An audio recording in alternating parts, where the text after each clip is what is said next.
dahil sa pang-aangkin ni Bangag sa Bukana Bridge para lang pabanguhin ang pangalan niya at magbukang may major project siya, abay unahan na natin. Sa iba pang proyekto sa Davao City, baka kasi maisingit na naman sa build more kuno ni BBM. Isa na rito ang Davao City Bypass Road na may twin tunnel na matagal nang pinag-aralan ng JICA ng Japan at ginawa pang national priority ni Duterte. Naaprubahan ang pondo nito noong 2017 at sinimulan ang konstruksyon noong 2020 kasama ang mga Pilipinong manggagawa at Japanese engineers. Ito pa ang kauna-unahang full-scale mountain tunnel sa buong bansa at target matapos sa 2028. O klaro na kayo ha, baka kasi pag ribbon cutting nito, may sumulpot na namang tarpaulin na gaya nito at biglang maging legacy na naman ni Bangag. Well, sa totoo lang, alam ko ng marami na kay Digong talaga yung project na to.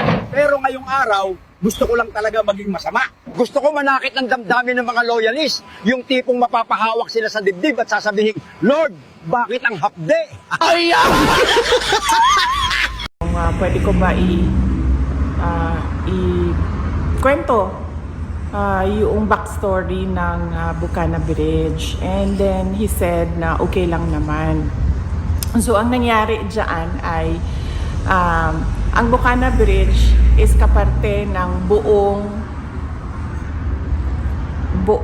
coastal road ng Davao City. So hindi siya yung coastal road hindi siya makakatawid ng Bangkerohan River kung wala yung Bukana Bridge. At that time na mayor ako, may budget ang coastal road pero unfunded ang bridge. And it was made known at the time to former President Duterte that the bridge is unfunded. Mm-hmm. At siya ay naghanap ng paraan para mabigyan ng pondo yung bridge. Mm-hmm.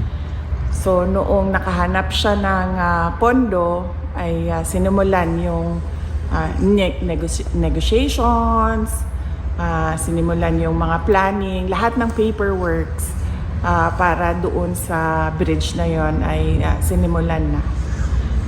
But ngayon, nandiyan na yung bridge, so dapat nating pagpasalamatan para sa akin bilang isang Davaoenyo at syempre sa mga tiga Mindanao na din, dahil nagbe-benefit din sila doon sa coastal road na yun, no? Traveling from south to north of Davao in the region. Nagpapasalamat kami kay dating Pangulong Rodrigo Duterte dahil hindi siya tumigil sa paghahanap ng pondo para doon sa tulay. At syempre nagpapasalamat tayo sa People's Republic of China dahil buong-buo nila binigay yung entire cost ng tulay na iyon. So walang gastos ang City Government of Davao, walang gastos ang Pilipinas para tayo magkaroon ng bridge na iyon. At napakahalaga ng bridge na iyon dahil hindi mag-connect ang south to north kung wala yung bridge. What is your reaction, VP, with the statement of President Bongbong Marcos saying that this is one of the 4 legacy projects under his administration so far? Basta sa akin, yun na lang. Bilang Davaoenyo at bilang Mindanaon, nagpapasalamat ako kay dating Pangulong Rodrigo Duterte dahil ang totoo talaga niyan, alam niya at the time yung problema ko bilang mayor. Now, may coastal road, may budget ang coastal road, pero wala kaming budget para sa tulay.